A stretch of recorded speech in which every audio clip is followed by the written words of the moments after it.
BFM Business, BFM Crypto, le club. Étienne Braque.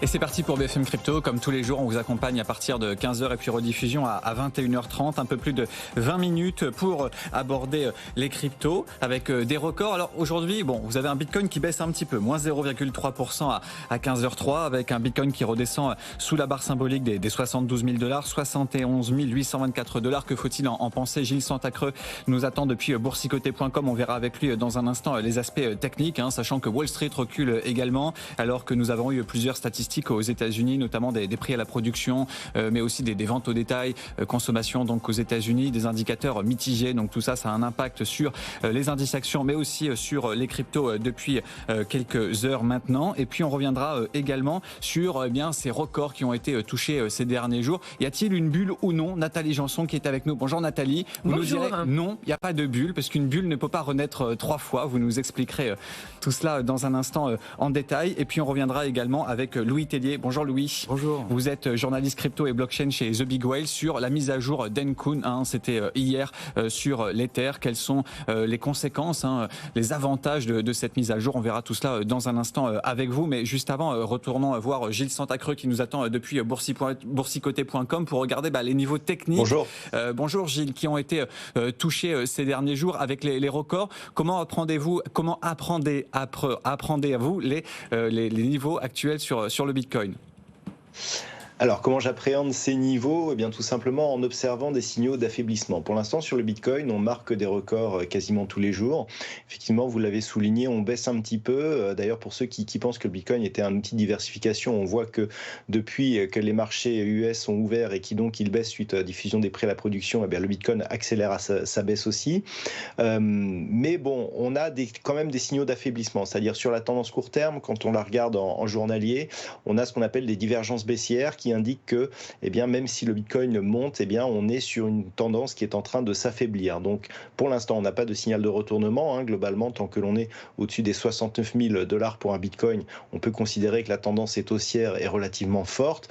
Pour avoir des signaux d'affaiblissement, il faudrait passer sous la zone des 64 000 $ pour un Bitcoin, et pour avoir des signaux de retournement, sous 59 000 $ pour un Bitcoin. Donc, autant dire qu'on est très très loin de ces niveaux. On peut continuer à regarder à la hausse, mais au premier signal, je dirais, d'un retournement un peu plus fort, il faudrait s'attendre effectivement à une petite phase de consolidation qui pourrait nous ramener sur la zone des 64 000 $ pour un Bitcoin. Mais pour l'instant, c'est positif, et malgré la petite tendance baissière que l'on a en ce début de séance américaine, le Bitcoin reste haussier. On a inscrit un nouveau plus haut aujourd'hui. Du côté de l'Ether, on a une baisse de 1,5%, légèrement sous les 4 000 à 3 897 $. D'un point de vue technique, comment regarder l'Ether aujourd'hui, Gilles Santacreux? On a quasiment touché un objectif avant de consolider.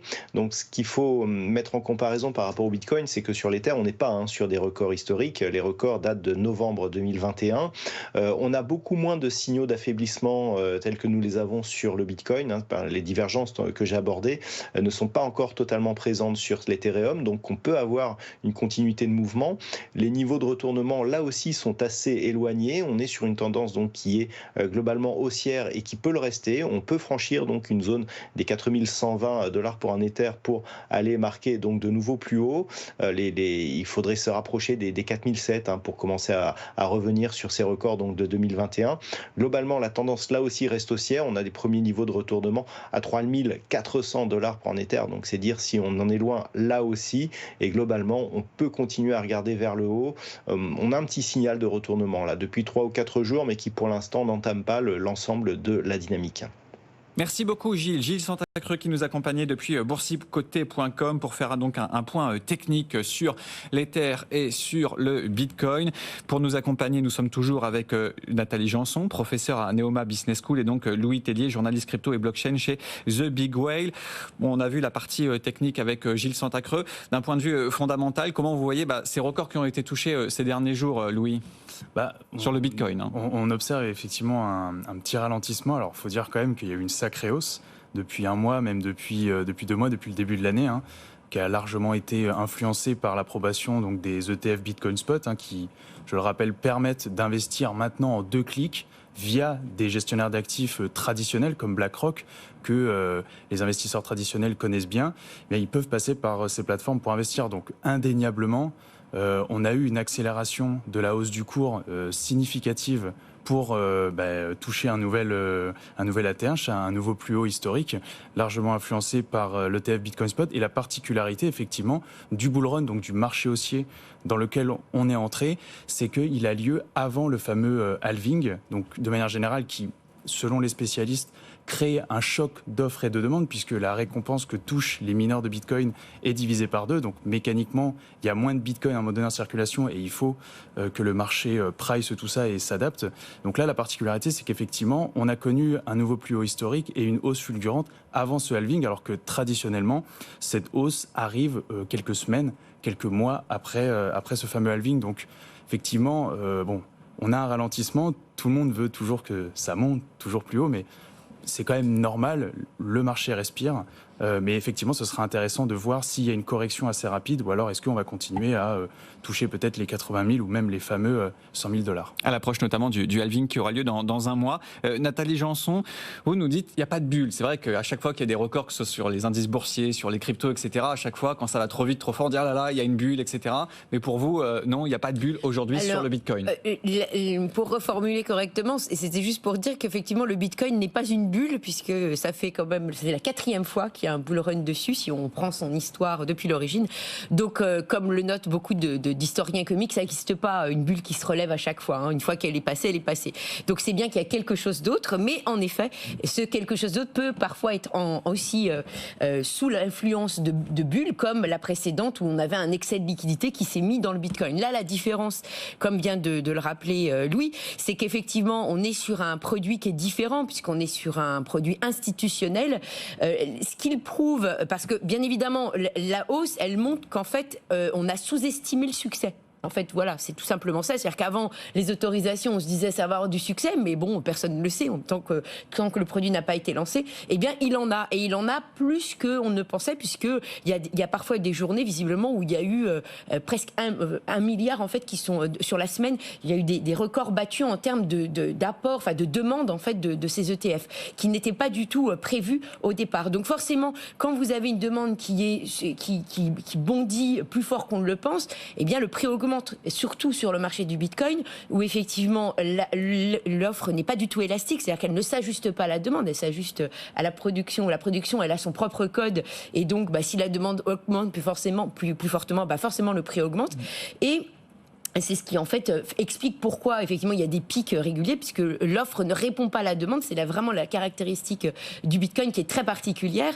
Et en effet, ici on voit bien que l'approche du halving a un impact avant, contrairement à d'habitude, puisque là pour le moment il y a à peu près 900 Bitcoins qui sont minés par jour et on tombera à 450, sachant que la plupart des portefeuilles ne bougent pas. Donc ça veut dire qu'en fait lorsqu'il y a une demande de Bitcoin qui se fait, c'est sur une masse circulante qui en fait est assez faible, puisqu'on dit que souvent que, les chiffres disent que à peu près 70% des portefeuilles ne bougent pas. Et avec le Bitcoin et cet ETF, eh bien on a un produit qui s'institutionnalise de plus en plus, oui, et qui arrive maintenant dans les mains de la finance traditionnelle en fait. Est-ce que c'est pas un problème aussi ça? Parce que l'avantage, ok, peut-être ça fait monter le cours, mais le risque c'est aussi de perdre un petit peu la base et puis l'état d'âme un petit peu de Bitcoin. Oui, alors ça c'est effectivement un grand sujet. Alors d'une part, effectivement, on voit bien que le succès de l'ETF montre peut-être que comme c'est plus facile à détenir sans le détenir justement, c'est bien la preuve que, comme le rappelait Louis, c'est quand même compliqué le Bitcoin, on en parlait avant, et donc là ça facilite, puisque en un clic on en a sans en avoir, puisque c'est pas nous qui les avons, c'est en fait BlackRock. Et ça, effectivement, ça prouve bien que cette difficulté de savoir comment j'ai mes Bitcoins, où je les stocke, en fait, ne se pose pas dans l'ETF, et donc du coup, on y va. L'autre question, effectivement, ici, qui est très importante, c'est qu'effectivement, on se dirige vers une demande d'investissement.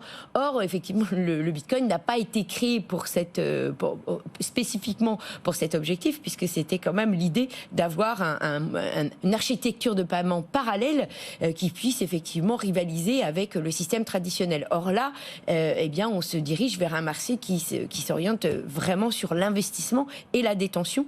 Et donc, quid de cette fameuse utilisation comme monnaie parallèle. Et ça a changé la donne, cet ETF aux États-Unis, même en termes de médiatisation. En début de semaine, Louis Tellier, eh bien, on avait Donald Trump qui disait moi, ça m'amuse le Bitcoin, il en achète, il trouve ça hyper fun. Et puis même des acteurs de la finance traditionnelle s'y mettent. Vous avez notamment réalisé chez The Big Whale une interview avec Cathie Wood, qui est une grande gérante américaine, bien connue de tous les Américains. Et elle vous en a parlé de cette tendance, de cette arrivée des ETF depuis le début de l'année. Tout à fait, et elle souligne bien que BlackRock et Fidelity, qui sont les deux premiers ETF au classement donc des actifs sous gestion, assez largement, c'est assez normal. BlackRock, on ne présente plus BlackRock, c'est le plus grand gestionnaire d'actifs au monde, et évidemment Fidelity, qui est un des plus gros custodian également mondial. Et elle disait effectivement que ces deux acteurs notamment ont changé leur vision du Bitcoin, pas parce qu'ils aiment bien le Bitcoin quelque part, mais parce qu'en fait ils sont un petit peu forcés. Il y a une telle demande aujourd'hui pour cet actif qui attise à la fois la curiosité, d'autres sont convaincus, c'est-à-dire qu'ils voient totalement un actif qui est décorrélé de l'émission monétaire directe des États. Et forcément, ça peut être une store value, une valeur sur le long terme, si on considère effectivement que l'économie mondiale a trop de dérives en termes de comment dire, pour imprimer de l'argent, ça crée de l'inflation. Et donc forcément, le Bitcoin est perçu comme une valeur sur le long terme. Et c'est d'ailleurs le gros argument de Larry Fink, qui est le PDG de BlackRock, qui ressort cet argument maintenant, on va dire à peu près tous les 3 mois, et qui présente en fait le Bitcoin comme de l'or, même propriété que l'or, c'est-à-dire qu'il y a un consensus, c'est-à-dire qu'aujourd'hui, on est d'accord pour dire que le Bitcoin, en fait, a une valeur, comme l'or, c'est-à-dire qu'il y a un consensus autour du Bitcoin et que ça peut être un moyen de préserver de la valeur puisque son prix ne va pas arrêter de monter, puisque les gens, en fait, vont en acheter justement pour conserver leurs économies et conserver de la valeur. Donc, effectivement, aujourd'hui, c'est la fameuse maxime qui revient souvent ces derniers mois, il est plus risqué de ne pas être dans les cryptos que d'y être, en fait. Et on est un petit peu dans cette phase peut-être d'hybridation où la finance traditionnelle arrive dans les cryptos mais ne sait pas exactement quelle stratégie adopter pour y aller. Aujourd'hui, tout le monde a acté le fait que les cryptos étaient une nouvelle classe d'actifs, mais personne ne sait exactement comment concrètement utiliser l'infrastructure. C'est-à-dire qu'aujourd'hui, ceux qui font grandir l'infrastructure, ce sont plutôt des acteurs crypto-natifs, que ce soit des développeurs, que ce soit des fonds crypto qui financent des projets crypto. Mais aujourd'hui, on n'a pas encore cette arrivée massive en termes d'infrastructure de la part des grands pontes, des JP Morgan et compagnie. Donc aujourd'hui, on est un petit peu dans cet entre-deux. Et ce qui est intéressant, et on a réalisé une enquête chez The Big Whale à propos de Consensus, Consensus qui en fait est une entreprise centrale dans le développement de l'écosystème Ethereum. C'est elle qui est notamment à l'origine de MetaMask, qui est un wallet aujourd'hui, le wallet le plus utilisé peut-être dans l'écosystème crypto.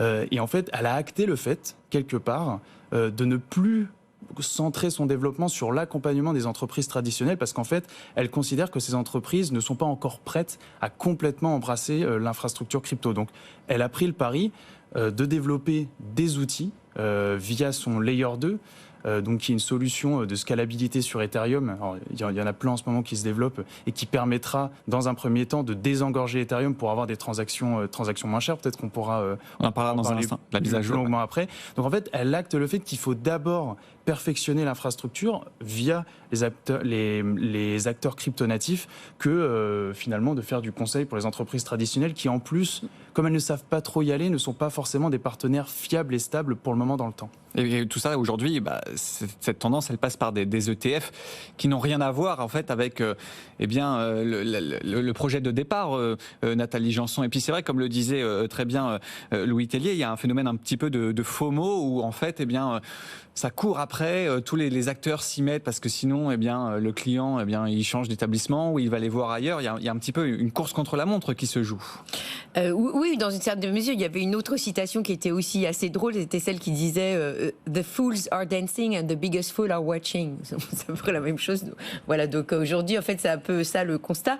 Oui, bien évidemment, l'idée d'avoir du Bitcoin, c'était quand même de se séparer du système traditionnel, d'avoir pour montrer que ce système avait plus d'avantages. Donc effectivement, voir la finance traditionnelle comme BlackRock, je veux dire, il n'y a pas plus traditionnel que BlackRock, arriver et prendre une place importante. Ah bon, sa place importante, elle est toute relative, puisque visiblement, leur détention ne serait qu'à 1% de ce qui circule aujourd'hui. Mais néanmoins, ce n'est pas anodin. Et puis c'est surtout que c'est peut-être que le début. Donc effectivement, après, il y a tous les films de science-fiction qui se déroulent déjà dès aujourd'hui en disant, mais si BlackRock prend des nœuds de validation, s'il augmente sa part, est-ce que ça pourrait venir changer le projet de départ, avoir un Bitcoin qui serait contrôlé par ces mastodons, et donc on pourrait avoir ce qu'on appelle des hard forks, donc on pourrait changer le code pour aller quelque part qui n'était pas la volonté de départ. Donc effectivement, pour le moment, on n'en est qu'au début, donc il y a toutes ces... on peut donner libre cours aux scénarios les plus noirs, et puis après on peut se dire que c'est juste une phase supplémentaire, qu'effectivement ça prouve qu'il y avait quand même besoin d'un intermédiaire pour aller sur ce Bitcoin, mais que cette fois-ci l'intermédiaire étant beaucoup plus solide, puisqu'on voit pas, BlackRock c'est pas FTX, donc c'est certain que là la centralisation est plus institutionnelle, elle vient vraiment d'une longue réputation dans le métier.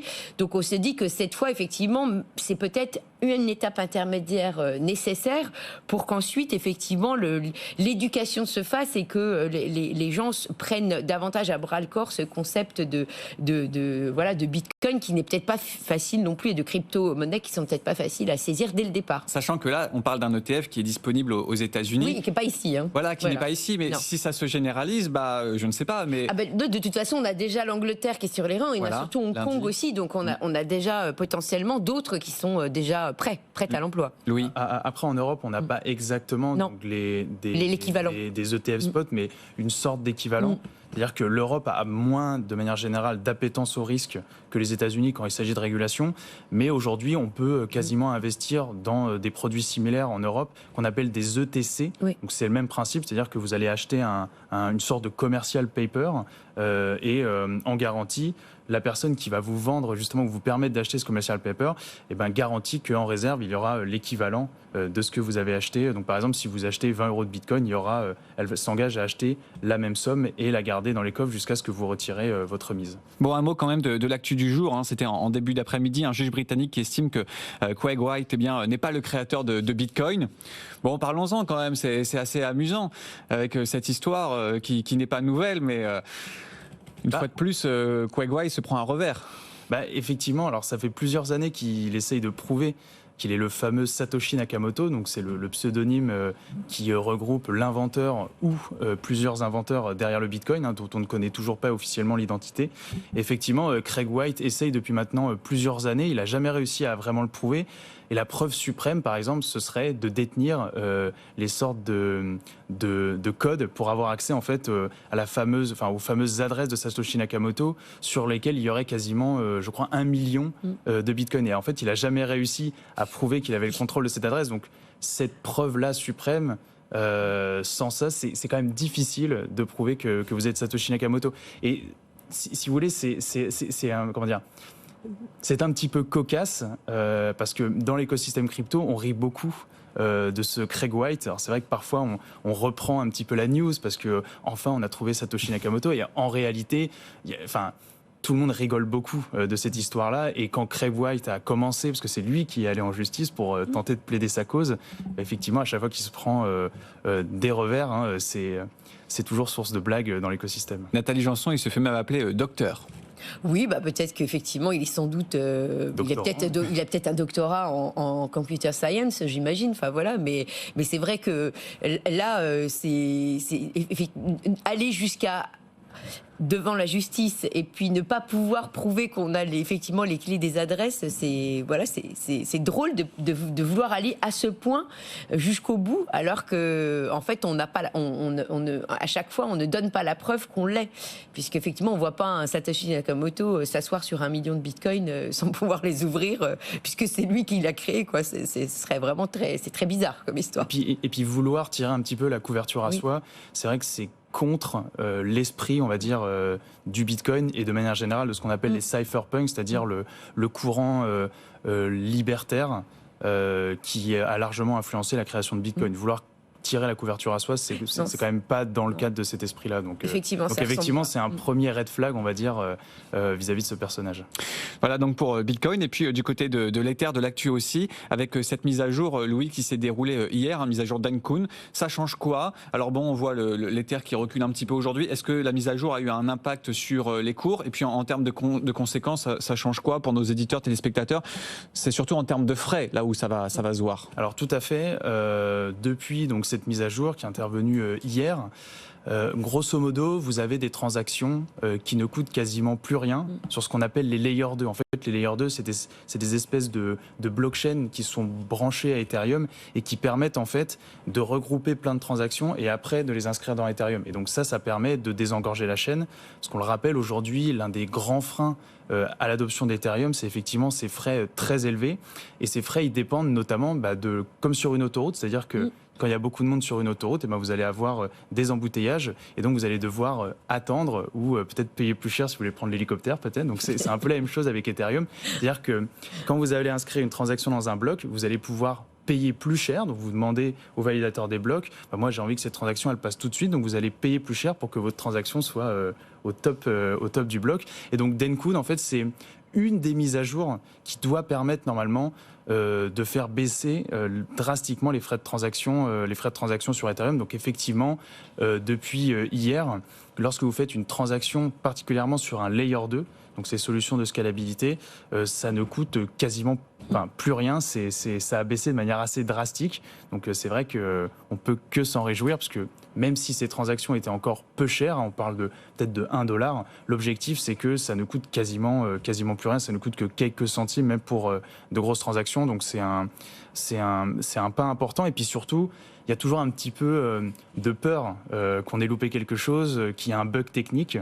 C'était notamment ce qui était arrivé au moment du merge. On avait un peu cette peur, parce que c'était un énorme changement pour Ethereum. On utilisait souvent cette comparaison, c'est-à-dire changer le moteur d'un avion qui est en vol. Donc vous imaginez un petit peu la logistique. Là, c'était un petit peu la même chose. Alors Dencun, c'est pas la même ampleur, mais c'est vrai qu'à chaque mise à jour, on a un petit peu cette peur du mismatch technique qui peut toujours arriver et peut-être mettre en péril ou alors ralentir Ethereum ou nuire à la réputation. Nathalie Janson, comment vous regardez cette mise à jour? C'est une bonne nouvelle pour l'Ether. Oui, de toute façon, toutes ces mises à jour, c'est toujours des bonnes nouvelles puisque ça permet, comme l'a expliqué très bien Louis, de faire en sorte que ce soit plus facile, que ce soit moins coûteux à utiliser. Donc, si c'est moins coûteux à utiliser, forcément, ça permet le développement.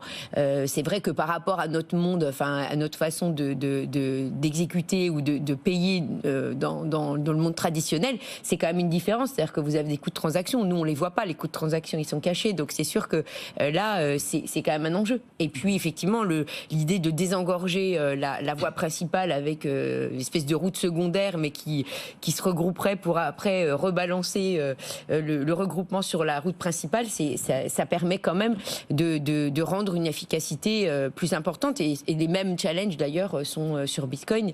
Et c'est pareil, c'est grâce au Layer 2 qu'on va pouvoir, en fait, atteindre une efficacité plus grande dans l'utilisation en tant que moyen de paiement de règlement. Et pour les cours, Louis Tellier, cette mise à jour, ça peut faire propulser l'Ether encore un peu plus, ou au final, non, ça change pas grand-chose parce que c'est pas quelques pourcents de frais qui empêchaient avant des utilisateurs d'acheter Ether et maintenant de se dire, comme c'est un peu moins cher, je vais l'acheter. En fait, de manière générale, je pense que c'est plutôt la tendance haussière qu'on observe de manière générale sur les cryptos qui va faire augmenter ou pas le cours de l'Ether. Mais en fait, tout ce qui va rendre attractif le réseau, Ether, est susceptible de faire monter l'actif. On rappelle quand même que l'Ether, à la base, c'est ce qu'on appelle un coin. C'est-à-dire qu'en gros, c'est un peu de l'essence. C'est-à-dire que si vous voulez utiliser Ethereum, vous êtes obligé en fait, d'avoir de l'Ether. Donc effectivement, plus il y aura de monde sur Ethereum, et plus en fait, le cours de la crypto va augmenter. Et peut-être pour revenir sur les frais de transaction, effectivement, comme l'a souligné Nathalie, dans le monde réel, je dis ça, mais en tout cas dans le monde traditionnel, on paye aussi des frais de transaction, sauf que c'est pas, on va dire, les utilisateurs qui payent, c'est les commerçants, les institutions. Là, dans les cryptos, c'est l'inverse, c'est-à-dire que c'est l'utilisateur qui va payer des frais de transaction. Et c'est vrai que dans la jeune génération, en tout cas, moi, ce que je constate en tant que journaliste, les utilisateurs qui souvent sont plus jeunes ou plus habitués aux cryptos, ils acceptent en fait de payer eux-mêmes des frais de transaction. Donc c'est vrai qu'il y a un petit peu un basculement parce qu'aujourd'hui, c'est encore un énorme frein pour permettre de effectuer beaucoup de paiements, notamment du quotidien sur Ethereum. Donc ce serait intéressant de voir effectivement entre la baisse des frais de transaction et cette nouvelle appétence pour la nouvelle génération de ne pas avoir peur de prendre pour elle les frais de transaction. L'Ether qui n'est pas sur des plus hauts, contrairement au Bitcoin, 3 910 $ pour l'Ether contre 72 140 à l'instant pour le Bitcoin. Merci beaucoup à tous les deux de nous avoir accompagnés aujourd'hui. Louis Tellier, journaliste crypto et blockchain pour The Big Whale. N'hésitez pas à aller sur le site internet notamment pour retrouver cette interview de Cathie Wood qui est exclusive. Elle est très très rare dans les médias européens, donc on est assez fiers d'avoir pu discuter avec elle. Voilà, donc interview de Cathie Wood sur The Big Whale. Et puis merci également à Nathalie Janson qui nous accompagne aujourd'hui, professeure à Neoma Business School. BFM Crypto, le retour dès demain et puis rediffusion à partir de 21h30. BFM Business, BFM Crypto, le club.